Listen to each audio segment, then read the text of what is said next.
Wewe upokee. Amini kwamba unaenda kupokea ulichokusudiwa na Mungu. Piga makofi yako. Bwana Yesu asifiwe. Bwana Yesu asifiwe. Mungu awape neema. Kinachotuleta katika mkoa wa Kagera ni revival, sema revival. Mwambie nako uamsho. Mwambie uamsho.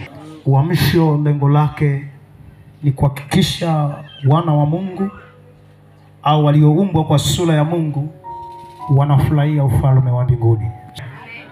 Bwana Yesu asifiwe. Mungu alipokuumba alikuamini. Alikuleta duniani si wewe uteswe. Sema amen. Si uishi katika tabu. Lengo la wokovu ni kukutoa katika utumwa ulipoteswa Misri na kukupeleka katika eneo la furaha yako ambao ni Kanani yako. Amen. Na anayetuingiza kwenye Kanani hiyo ni Yesu Kristo mwenyewe. Amen. Piga makofi kama Amen.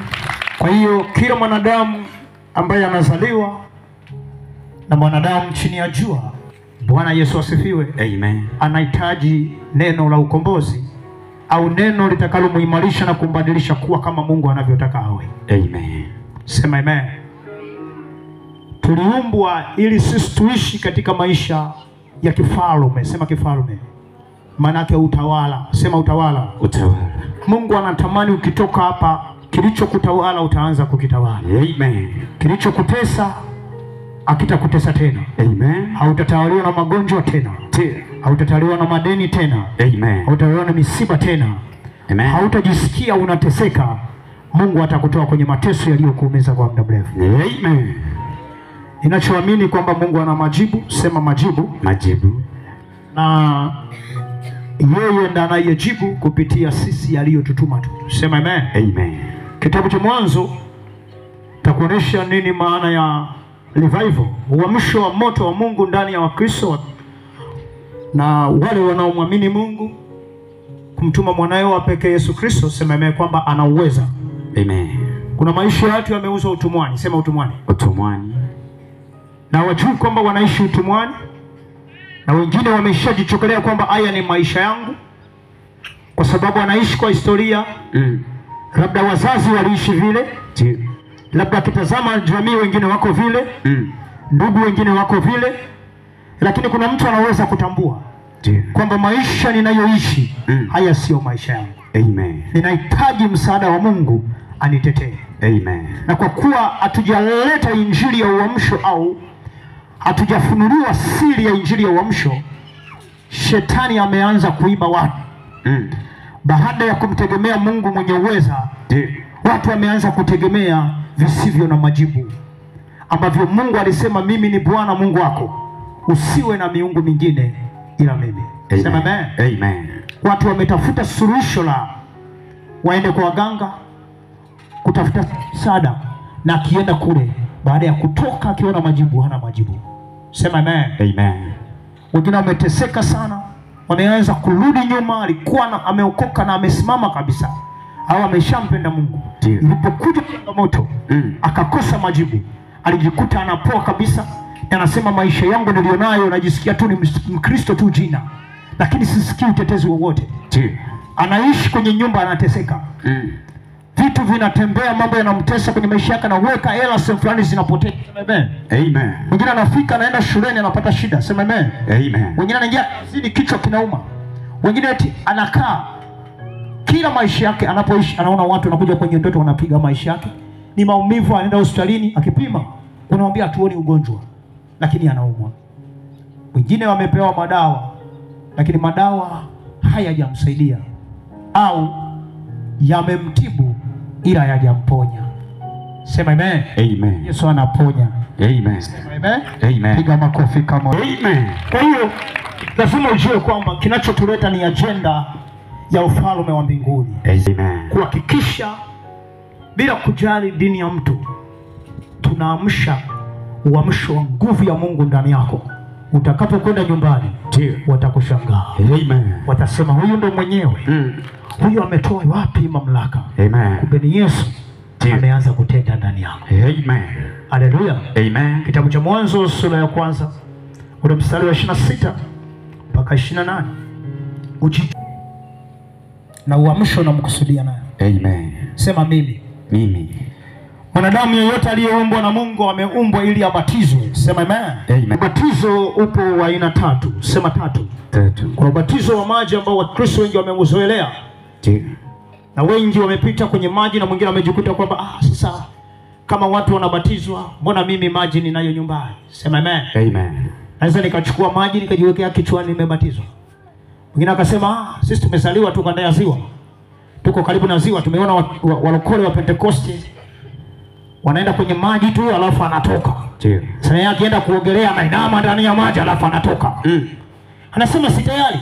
Hapana. Zipo batizo za aina ngapi? Tatu. Sema tatu. Tatu. Ambazo zikipita juu yako, ndio, shetani hata kusogelea. Amen. Hata kusogelea. Amen. Wa kwanza unaitwa ubatizo wa maji, kila mmoja anaujua. Wa pili unaitwa ubatizo wa Roho Mtakatifu, ndio uamsho na moto. Amen. Ubatizo wa moto ni watatu. Kwa hizo batizo tatu lazima uzipitie uliye Mkristo aliye hai. Amen. Kiasi kwamba natamani ukitoka hapa uliyeteswa na wachawi na waganga wakipiga maisha yako, hautasumbuka, utakuwa ukiwa moto kila unapokwenda ndani. Amen.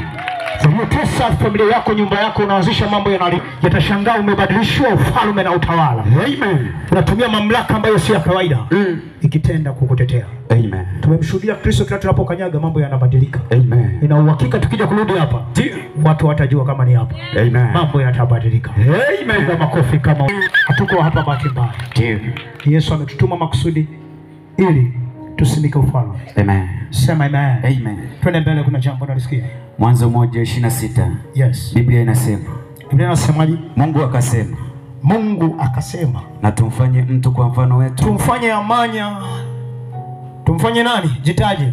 Msiseme amanya. Mkisema mimi atanifanya mimi, leo nimekuja na wewe ufanywe. Amen. Bwana Yesu asifiwe. Amen. Mungu akasema, na tumfanye mtu kwa mfano wetu. Tumfanye mtu ambaye ni mtu, na punga mkono juu. Kama uko hapa wewe ni mtu tu, punga mkono, neema inakuja juu yako. Amen. Leo Yesu atakufanya. Amen. Utakuwa duniani unamwakilisha yeye. Amen. Yeye anakuwakilisha mbinguni. Amen. Amen. Natamani uanze kutawala. Ndio. Tuanze kutawala kiuchumi, kimamlaka. Kila eneo utatawala.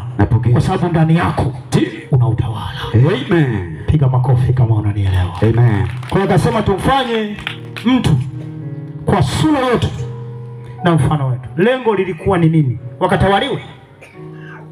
Wakatawale. Wakafanyaje? Soma. Wakatawale samaki wa baharini. Cha kwanza anasema sio akatawale. Kwa nini? Na uhakika tumekusanyika tukiwa wengi.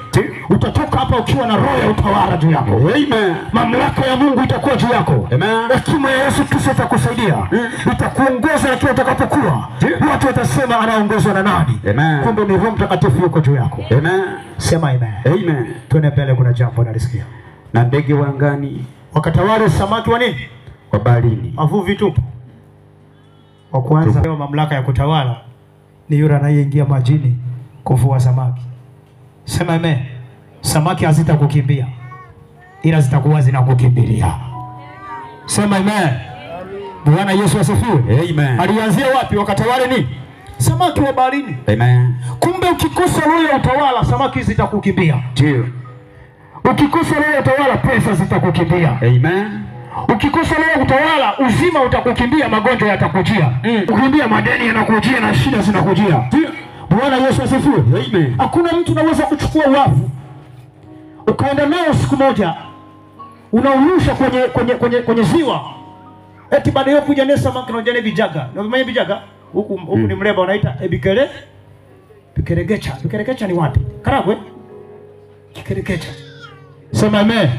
Hapana. Hapana, sema amen. Umewekeza muda wako. Amen. Ujalala usiku. Umenunua kwa bei ya gharama sana vifaa unavyotumia. Mungu anatamani akupe upako. Amen. Sema upako. Upako. Ule upako alikuja nao Petro. Petro alipofika akaona, mwambia Bwana mkubwa, tumefanya kazi ya kuchosha. Amen. Usiku kucha. Tukienda usiku tunarusha nyavu. Tunakuja bila chochote. Amen. Umekuja na wewe unatuambia turushe tena. Hatukuelewi. Akasema mtanielewa baadaye upako utakapokuja juu yako. Amen. Piga makofi. Amen. Kazi ya upako ni kukufanikisha. Amen. Hata kisogea hapa. I want to preach. nasikia upako wa kupreach. Sema amen. Amen. Tuko mkono watu mleo Bwana, nasikia upako kwa ajili yako. Akasema hawa watu kwa nini wanatabika usiku na mchana? Sema amen. Akasema wastabike. Sema wastabike. Wasifanyeje? Wastabike. Amen. Kazi ya ufalme, mafuta. Sema mafuta.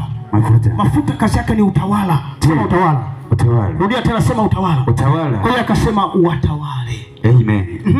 Wakatawale samaki wa baharini. Akaanza na samaki wa baharini. Na ndege wa angani. Ndege wa angani. Sema ndege wa angani. Sasa tunasema ndege wa angani. Siku hizi kuna ndege watu. Ndio. Sema ndege watu. Ndege watu. Tunatamani Yanga Baba katika jina la Yesu Kristo. Na mimi nibariki, kuna wataalamu wa maeneo anasema hawa watatoboa.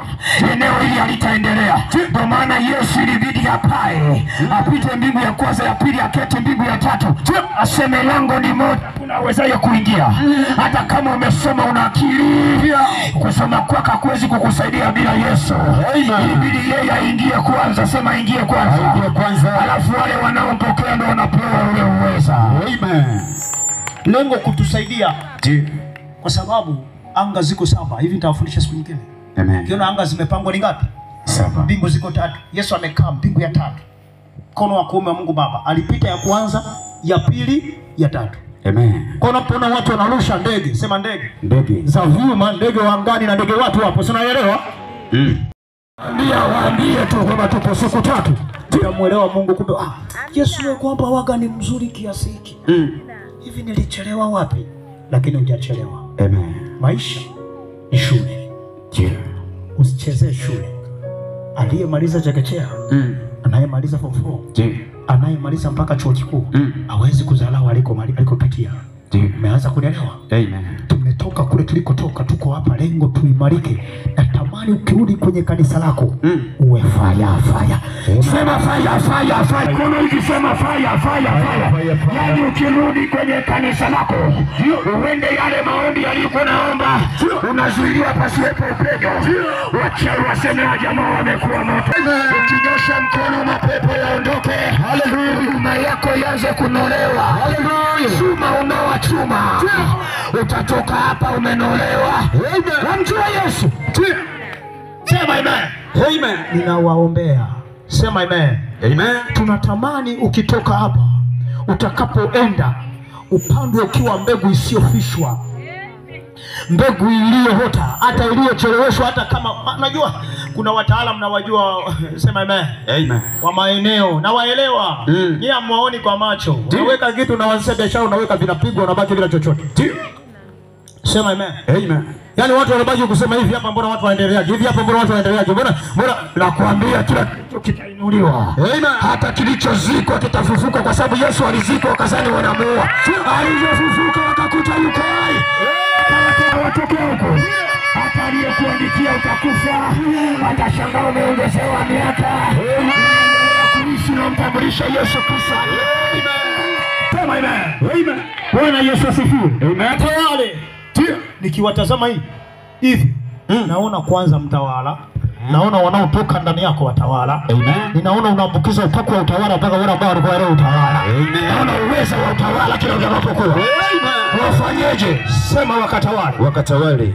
Tuone mbele, kuna chombo nalisikia. Na wanyama. Bwana Yesu asifiwe. Amen. Yaani kuna mtu anasema mtumishi wa Mungu nijaribu kufuga vyote vinakufa. Wengine ukijaribu kufuga anainuka, anafuga anaongezeka. Huyu kitu gani? Mwanangu, wanyama wataongezeka. Amen. Utakuwa na roho ya utawala. Amen. Musa kagoma. Sema naye. Akasema tutakwenda na nini? Na ng'ombe zetu. Ndio. Na kondoo zetu. Ndio. Na basi mtu anasema mimi naokoka, lakini basi tu unajua mifugo yangu inapokufa ni mapenzi ya Bwana. Hivyo tuishakatoka hivyo. Biashara yangu naweka tu mtaji wote umeishia pale. Na sasa tunipo kwenye jaribu. Hiyo ndo Mungu alisema tunapitishwa kwenye moto, sio ubatizo wa moto huo. Moto huo wachawi wakija wapigwe shoti ya umeme wa Roho Mtakatifu atakayegusa mambo tena. Ndio aliyezoea kuchukua nywele yako anagusa nguo yako, ameiba leo atarudisha. Wakigoma tunawaita. Yes. Yesu alikuta aliyempenda Lazaro ameuawa na muua wapo na wanajifanya wanachula sawa. wanalia akamwambia sema amen. Amen. Mimi sijaja kwa ajili ya kuzika, sijaja kwa ajili ya kuweka kaudongo juu ya nini, nimekuja kwa ajili ya kumwambia atoke kwenye kaburi aje. Kuhusu waliokufunga wataitwa hapa rais. Amen. Akufungue hiyo sanda, akufungue hiyo kamba. Piga hatua. Punga mkono hivi, kuna jambo nasikia. Haleluya. Biashara ya mtu iliyokufa na kukata tamaa inaongea na mifugo ya mtu ambaye anaona kwamba imeisha. Naongea na ndoa ya mtu. Kuna mtu anaishi kwa machungu sana. Nishasema haya ni maisha yangu tu, mimi nitaishi jinsi nilivyo. Anaomba kila akiomba, akitoka ni kulia tu. Ninakuombea jioni ya leo utatoka unayacheka yaliyokutesa katika jina la Yesu. Hakuna kitu nilikichukia eneo fulani. Sema lipi? Lipi? Eneo fulani sintalitaja. Nilikuta scenario moja ya ajabu. Watoto akienda shuleni, akishaenda akafika kidato cha kwanza, cha pili, wote wanaacha shule. Wengine unakuta wameenda mtani, wengine wanapigwa, wengine hawezi, yani zimesetiwa kwamba asiwepo mkubwa, asiwepo kwenda mbali. Na kuambia kama mtoto wako hata kama yuko hapa, wewe ni mwakilishi. Amen. Watapo. Lakini kama yuko karibu, mwambie usikose siku 3 bado mbili. Amen. Kama kofi kama. Amen. Haleluya. Amen. Najua mimi ndo niliitwa niseme hivi. Mtendaji mkuu, mfalme wangu Yesu Kristo aliyenituma kwa mamlaka ya pekee atakuja kukutendea.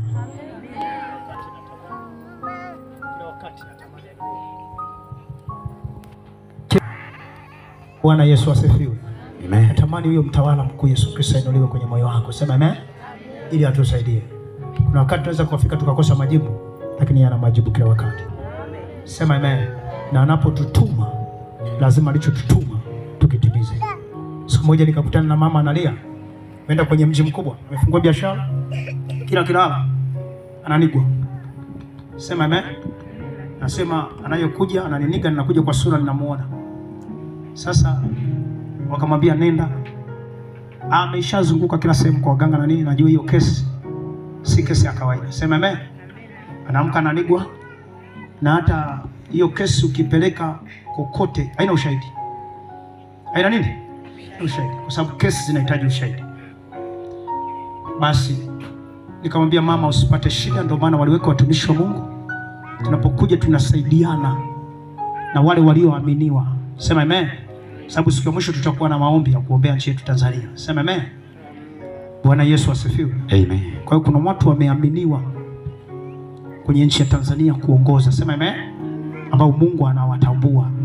Sema amen. Amen. Sisi tunawasaidia kwenye kesi ambazo hawezi kuzitatua. Kwa mtu ambaye anakuambia nyumba yangu ina dalili na vioo kabisa, na nigwa na achikuletea, huyo utakaenda kumshtaki, ukipeleka kesi hiyo pale mahakamani, wakianza kukuandikia, anaweza akakushinda. Akwambia kwanza ananisingizia. Na inawezekana yeye ajui. Na yeye afanyeje? Hajui. Wengine wanabambikizwa. Wewe mtaona mtu anakuambia unanisemaga vibaya na analia. Mtu alishaga kufa, anasema sifi mpaka nimwachie huyo mzigo. Leo hata kama ulivikwa nini utaondolewa ulichovikwa. Amen. Huyo nikamwona, nikamweka pembeni. Sema amen. Kaja mwingine. Sema mtumishi wa Mungu, kila nikilala nimefunga ndoa na mume wangu na amelipa mali zote amemaliza. Na ilifanyika sherehe ajabu sana. Sema amen. Amen. Lakini kinachonishangaza, nikilala usiku anakuja mwanaume kwenye ndoto. Na kila anapokuja simjui, na kuwa naye kwenye mahusiano. Nilishakuwa naye kwenye mahusiano. Yaani from nowhere mimi nakuwa namchukia mwanaume. Nilie naye, mtumishi naomba unisaidie na uniombee. Nilie naye ni mwanaume wanne. Kila mmoja anaondoka. Nikamuuliza swali, hivi unafikiria au wanaume ndio wenye matatizo? Sema amen. Amen. Au ni wewe mmoja ambaye una nini? Tatizo. Nikamwambia nisikilize. Sema amen. Amen. Akaniambia hivi, hata mtumishi wa Mungu, kwa hiyo nifanyeje? Kaambia hiyo kesi hata ufanyeje? Huyu anayekuja kwenye ndoto, si nyumba mlikuwa mmefunga? Akasema ndio, na mume wangu anakuwa kwenye kitanda, lakini naona linakuja linalala hapa katikati. Sema amen. Amen. Nikasema nisikilize nikwambie. Hiyo si kesi ya kimwili, hata ukipeleka hawataisolve. Lakini tunawasaidia. Na hizo zinasababisha wapigwe. Ukuta usiku wanapiga naomba watu wameshasumbua watendaji. Wewe kitu wa vijiji na wenyewe hawana majibu, kila siku nakaa. Yaani leo kesi mpaka walali. Bwana Yesu asifiwe. Usiku ya arusha chupa huyu amepiga, zingine yani ni za kiroho. Tukishazituliza unaenda kuwa na amani katika jina la Yesu. Amen. Bwana Yesu asifiwe. Kwa hiyo tunapokuja mambo mengine tukayatuliza, na tunatamani kesi nyingine zisikutoe kwenye maeneo mengine. Piga makofi kama unania. Haleluya. Amen. Hata jambo lilo kulemea Yesu ataliondoa. Amen. Amini tu. Amen. Sema amini tu. Amini tu. Tuone mbele, kuna jambo nalisema. Na nchi yote pia watawale samaki wa baharini, ndege wa angani, wanyama na nchi yote pia. Ndio maana Biblia inasema ikiwa watu wangu walioitwa kwa jina la Bwana watajinyenyekeza, sema watajinyenyekeza, tunyenyekeza, na kuacha njia zao mbaya na kutubu na kunyenyekea mbele za Bwana na kuomba, mimi Mungu nitashuka, nitaponya nchi. Amen. Akishaponya nchi, maana yake ardhi, wewe umeumbwa kutoka kwenye udongo. Kwa unapoona mwili umepigwa, ni udongo ndio umepigwa, magonjwa yamepandwa kwenye udongo, lakini ukiponya udongo unapona wewe. Amen. Sema amen. Amen. Ndio maana leo mtu kipofu Yesu anamtazama, anatengeneza mate kwenye udongo. Bwana Yesu asifiwe. Amen. Alafu anampaka yale macho, anaanza kuona. Wale waliojua aoni na weza na kana ombaomba wakasema, tuambie huyu jamaa atakuwa sio mtumishi wa Mungu. Amefinyanga tu matopa amekuwekea, akasema sio mtumishi. Akasema mimi najua jambo moja, nilikuwa kipofu, sasa nafanyaje? Naona. Akaja mwanamke kahaba aliyefumaniwa. Sema amen. Amen. Katika kesi ambayo ilikuwa ya kawaida, kwa sababu alikuwa analeta wanawake na naye kamatwa mwanaume aonekane. Sema amen. Amen. Mwanamke amefumaniwa. Yesu alipoangalia kesi akasema aliyomleta, akasema mbona mnaleta mwanamke peke yake? Sema amen. Amen. Akajua hii kesi iliyotesa mwanamke haipo kwenye mwili wake tu, ipo kwenye ardhi. Akaandika neno kwenye udongo, akahukumu ile kesi iliyotesa mwanamke ndani ya mwili. Kuanzia pale akasema, mwanamke, sina hatia juu yako, umesamehewa dhambi zako, usitende dhambi tena. Mwanamke akashangilia. Amen. Akaenda kisimani akakuta mwanamke kahaba. Sema kahaba. Kahaba. Kazi yake ilikuwa ni kuchuna watu. Ndio. Akikutana mtu anachuna, hataki kuwa na mume wake. Akazanya amekutana na mtu. Twende kitabu cha Yohana sura ya 4. Bwana Yesu asifiwe. Amen. Mstari wa kwanza. Nakwambia utaenda kuongezeka kiuchumi. Ukitawala unaongezeka. Utaongezeka kila kitu. Kiroho utaongezeka. Kwa sababu leo utawala itakuwa juu yako. Yohana sura ya 4 mstari wa kwanza. Kwa hiyo Bwana alipofahamu ya kuwa Mafarisayo wamesikia ya kwamba Yesu anafanya wanafunzi wengi kuliko Yohana na kuwabatiza. Sema wanafunzi wengi. Wanafunzi wengi kuliko Yohana na kuwabatiza. Sema amen. Amen. Mimi natamani utoke hapa uongezeke kila eneo, watu wawe na wivu juu yako. Amen. Sema amen. Amen. Watu wainuke wawe na wivu. Kwa nini naongezeka? Amen. Bwana Yesu asifiwe. Amen. Eti unaamini ambaye hana Mungu aongezeke kuliko wewe mwenye Mungu? Hapana. Amen. Sema amen. Amen. Kwa hiyo Yesu alipokuja, kumbuka Yohana alitangulia. Amen. Na alisema mimi nawabatiza kwa maji tu. Mimi nawabatiza kwa maji tu. Ajaye nyuma yangu ana nguvu kuliko mimi. Amen. Yeye atawabatiza kwa Roho Mtakatifu na nini? Na moto. Amen. Sema amen. Amen. Sasa alipoona wanafunzi wa Yohana, walipoona wanafunzi wa Yesu wanaongezeka, Mafarisayo, sema Mafarisayo. Mafarisayo. Na mimi nitakwambia, roho za watu wataanza kusema isena yeye. Tulikuwa tunasema asiongezeka, ameanza kufanyaje? Ameanza kuongezeka. Amen. Tulikuwa tumesema asifike mbali, mbona ameenda mbali? Hawakosagi watu kama hao. Amen. Lakini Mungu atabariki maisha yako. Amen. Endelea mbele. Lakini Yesu mwenyewe akubatiza bali wanafunzi wake. Endelea mbele kidogo. Aliacha Uyahudi akaenda zake tena mpaka Galilaya. Akakutana na mwanamke Msamaria. Naye alikuwa anabudi kupita katika Samaria. Basi akafika kunako mji wa Samaria uitwao Sikari. Yes. Karibu na lile shamba ambalo Yakobo alimpa Yusufu mwanae. Ndio. Na hapo palikuwa na kisima cha Yakobo. Kisima cha Yakobo. Basi Yesu kwa sababu amechoka kwa safari yake. Yesu alikuwa amechoka. Ninajua kuna watu umekuja kwenye mkutano jioni ya leo. Ndio. Umechoka kwenye kazi yako. Mungu ataimarisha hiyo kazi, itakuwa na matunda zaidi. Amen. Utakapoanza kuona matunda, hautachoka kupiga kazi. Amen. Kuna mtu anachoka na aoni nini? Matunda ya kazi yake. Sema amen. Amen. Yesu alikuwa amechoka. Amen. Tuendelee mbele usikie. Akaketi hivi kisimani, nayo ilikuwa yapata saa 9. Saa ngapi? Saa 9. Saa ngapi? Saa 9. Injili za Yesu alikuwa anapiga jioni kama hivi. Yapata saa 9. Sasa wakati anaenda kuhubiri akakutana na mwanamke. Endelea mbele. Akaja mwanamke Msamaria kuteka maji. Anakuja kuteka maji. Yesu akamwambia, inawezekana uko hapa. Sema amen. Amen. Anaposema kuteka maji, nipe maji ninywe ya uzima. Maji una kiu ya nini? Nataka nimuulize Mungu, una kiu ya nini hapo ulipo? Kama ni ya kuponya utaponywa. Amen. Kama ni ya kubarikiwa utabarikiwa. Amen. Kama ni ya kuinua utainuliwa. Kama hujaokoka, uokovu utafunuliwa kwako. Amen. Kama umeokoka lakini hujaingia viwango vya kutenda na Yesu, utanolewa unaenda kutenda na Yesu. Amen. Mwanamke alikuwa na kiu yake. Sema amen. Amen. Akamwambia kiu, kielewa katika ulimwengu wa roho alikuwa ni mwanamke ambaye ni kahaba. Lakini kibuzi, sema kibuzi. Kibuzi. Yesu nampenda sana. Amen. Bwana Yesu asifiwe. Amen. Anakutana na mwanamke mmoja kahaba, sema amen. Amen. Na yule mwanamke kahaba amewachuna wanaume vya kutosha. Sasa wote wanaondoka, anasema mimi nishapata za kwangu. Bwana Yesu asifiwe. Amen. Kwa hiyo alikuwa amejaza mtungi wa uzinzi. Sema mtungi wa uzinzi. Ndio unaomtesa. Sema amen. Amen. Yesu akasema nitaupasua, na nikishaupasua nitakupa uzima. Sema uzima. Uzima. Unaanza kunielewa? Amen. Na uzima aliyouachilia natamani nikusaidie. Angalia Yesu anakutana na kahaba, alimsaidiaje? Akaja mwanamke Msamaria kuteka maji. Yesu akamwambia, nipe maji ninywe. Nipe maji. Kwa maana wanafunzi wake wamekwenda mjini kununua chakula. Wanafunzi wako wamekwenda kununua chakula. Yesu yuko kwenye mfungo. Amen. Basi yule mwanamke Msamaria akamwambia. Mwanamke Msamaria akamwambia Yesu, imekuwaje wewe Myahudi kutaka maji kwangu? Wewe ambaye ni Myahudi unakuja kuchangamana na sisi. Wewe uliyeokoka. Amen. Wewe ambaye una Yesu unakuja kwetu. Sasa kumbe alikuwa anamwambia hivi, msalabani. Sema msalabani. Msalabani. Mzigo ulionao achana nao, uache msalabani. Amen. Utembee katika ile Yesu anatamani utembee nayo. Amen. Umeanza kunielewa? Amen. Kwa yeye sasa aliposikia yale maongezi akazani, hapa nimempata kama nilivyozoea kupata wengine.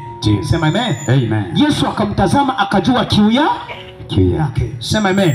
Lakini akamwambia natamani nikusaidie ikiu isije ikakuharibu. Amen. Sema amen. Amen. Akamuuliza swali, unachangamana na sisi? Akamuuliza kama nabii. Tuende mbele.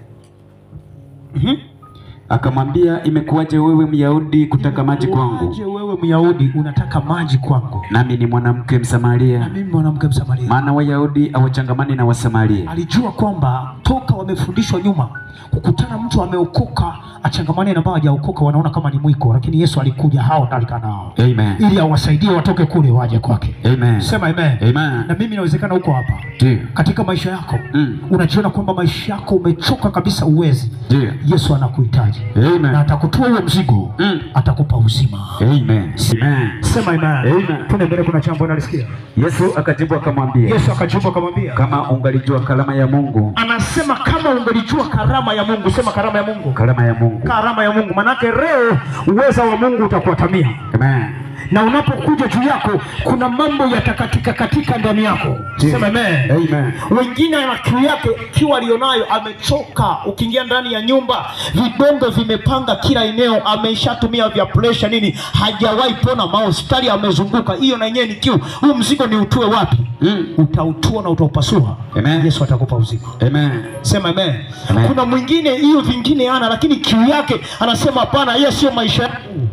Lazima nihakikishe nafika mbali nianze kumiliki. Amen. Mungu nakwambia ataondoa hata kama ni roho ya umaskini ya kulifu.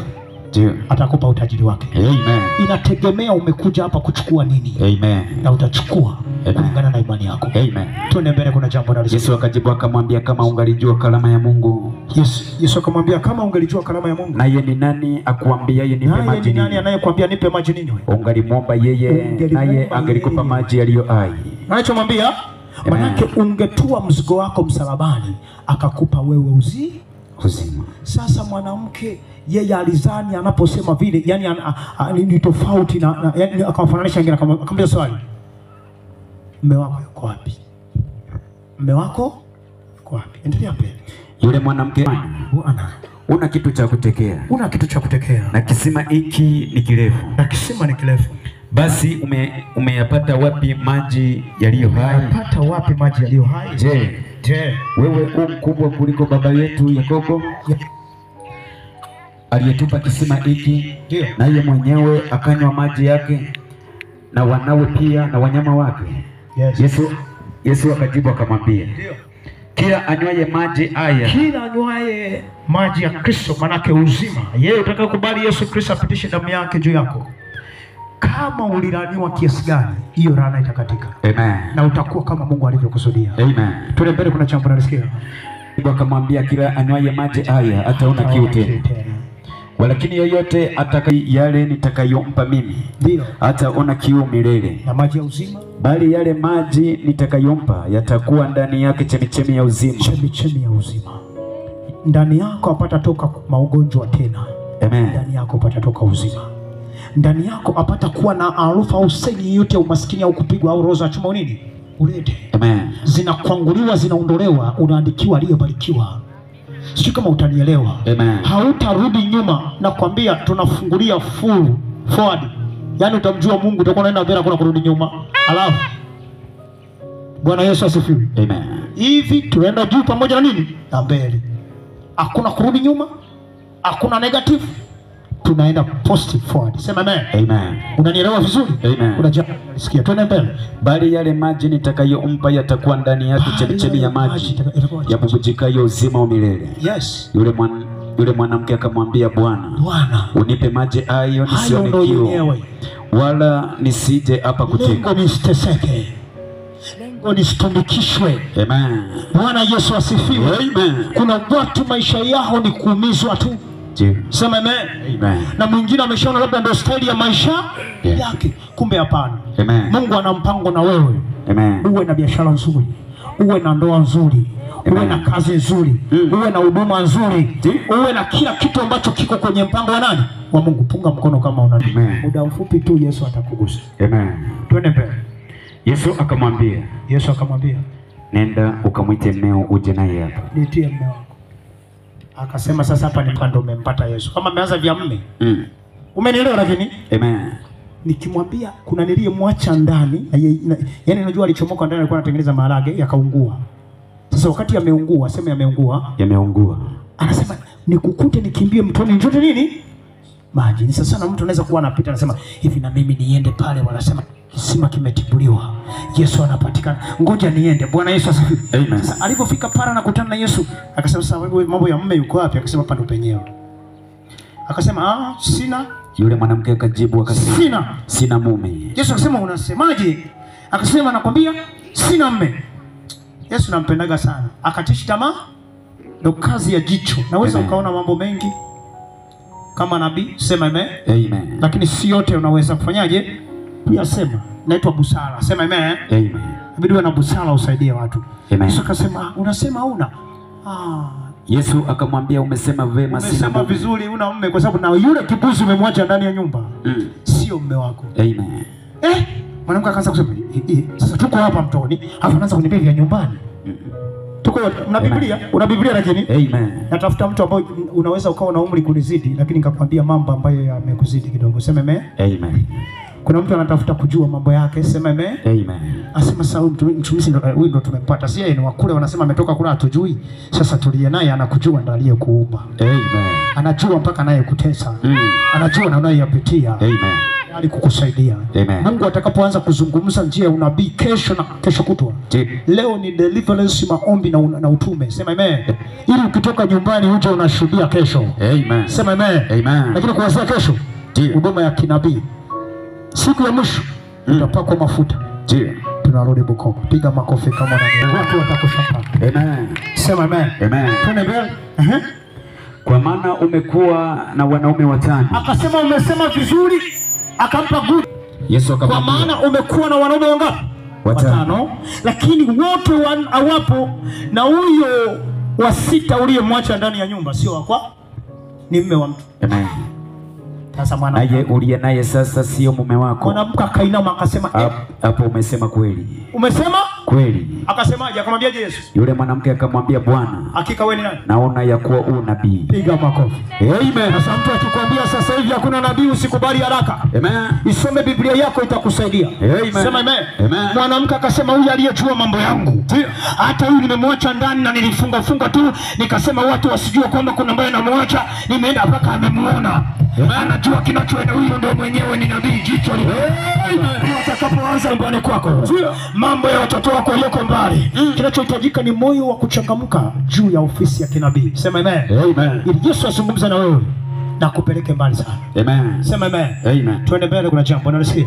Baba zetu waliabudu katika mlima huu. Asema baba zetu waliabudu katika mlima. Sema nani usema ya kwamba huko Yerusalemu ni mahali patupasayo kuabudia. Ndio. Yesu akamwambia, mama unisadiki. Mama nisadiki. Na leo naambia watu amen. Amen. Amen. Kwamba saa inakuja ambayo hamtamwabudu Baba katika mlima huu. Yes. Wala kula Yerusalemu. Yes. Ninyi mnaabudu msichokijua. Sisi tunaabudu tukijuacho, kwa kuwa wokovu watoka kwa Wayahudi. Lakini saa inakuja, nayo sasa ipo, ambayo waabudu halisi watamwabudu Baba katika roho na kweli. Kwa maana Baba awatafuta watu kama hao wamwabudu. Mwambie jirani yako, hatuko hapa bahati mbaya. Tumetafutwa na tuko hapa na Yesu atatutendea. Amen. Na kisha tutendea ni shangwe na vigelegele. Amen. Bwana Yesu asifiwe. Amen.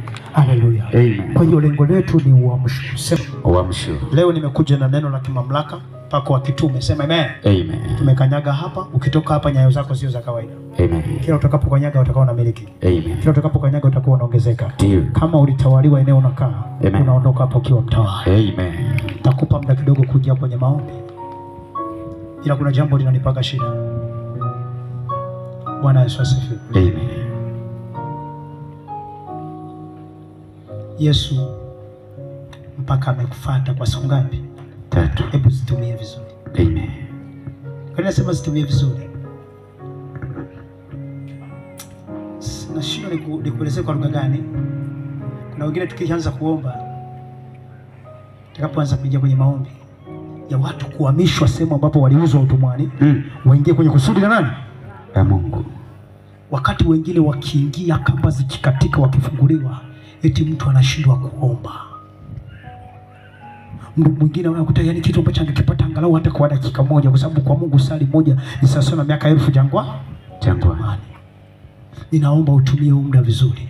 Amen. Na utamuona Mungu. Amen. Punga mkono hivi. Bwana Yesu asifiwe. Amen. Anasema Bwana anafanyaje? Anawatafuta. Amen. Na anapowatafuta lengo imarishwe ndani yao. Amen. Hakuna kitakachotoka bila kuimarika kwenye maisha. Amen. Haleluya. Amen. Nani yuko tayari kupokea? Mimi hapa. Nani yuko tayari kupokea? Mimi hapa. Najua utapokea mpaka watu watakushangaa. Amen. Na utakapopokea kuna mtu anasema umepokea wapi? Hili jambo sio la kawaida. Amen. Nani yuko tayari kupokea tena? Mimi hapa. Bwana Yesu asifiwe. Nikufundishe? Au nifundishe kesho? Ndio. Okay, wengi nawezekana mmefundishika lakini natamani nifundishe zaidi yako. Amen. Sema amen. Amen. Hapo ulipo hakuna anayefanana na wewe. Ndio. Hakuna anayefanana na mimi. Ndani yako kuna baraka ambazo hakuna mwenye nazo. Amen. Umetoka mbinguni na ulishuka kwa ajili ya kusudi. Hata kama kwa sura tunafanana, kwa lugha tunafanana, tunaitwa weusi. Lakini una sahihi yako. Sema sahihi yangu. Sahihi yangu. Fanya hivi. Hiyo ni sahihi. Kuna mwenye nayo. Amen. Na leo kila utakapokwenda, simika kila eneo. Amen. Fanya hivi kama unanielewa. Hiyo sahihi unaielewa hiyo? Ninaposema hii sahihi, sema amen. Amen. Bwana Yesu asifiwe. Amen. Hata pacha yako hana.